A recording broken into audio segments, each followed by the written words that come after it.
جی سوال یہ ہے کہ کیا والد کی حرام کمائی اس کی اولاد کھا سکتی یا نہیں کھا سکتی؟ اس کا جواب یہ ہے کہ اگر تو اولاد جوان ہے، عاقل بالغ ہے، اور انہیں پتہ ہے کہ ہمارا والد جو ہے وہ حرام کماتا ہے، ناجائز طریقے سے روزی کماتا ہے، تو پھر ان کے لیے کھانا وہ جائز نہیں ہے۔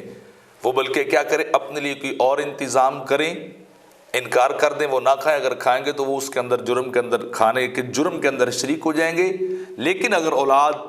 نہ بالغ ہے، چھوٹی، انہیں اتنا سینس اور پتہ بھی نہیں ہے، تو پھر ان کے لیے جائز ہوگا، کیونکہ وہ ابھی تک اس کے زیر کفالت ہیں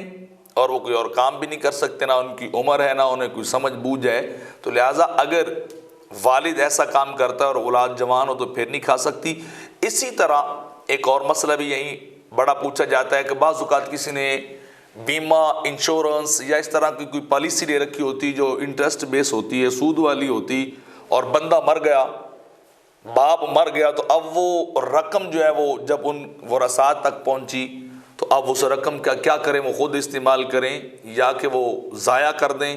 یا کہ وہ کسی کو دے دیں؟ تو اس کا حکم یہ کہ اگر اس طرح کی کوئی رقم بھی ہو جو سود والی ہو، وہ اولاد کو ملے، تو وہ بس اسے اٹھائیں، اپنے استعمال میں نہ لائیں، نہ صدقہ کی نیت کریں، چونکہ وہ ایک ناجائز اور حرام کمائی ہے، اور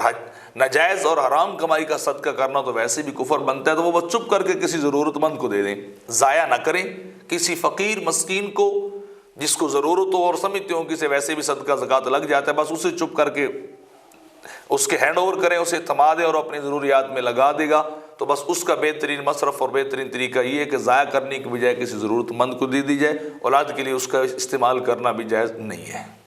ایسی اور مزید ویڈیوز حاصل کرنے کے لیے ہمارے چینل پرو مظفر فرید کو سبسکرائب کریں۔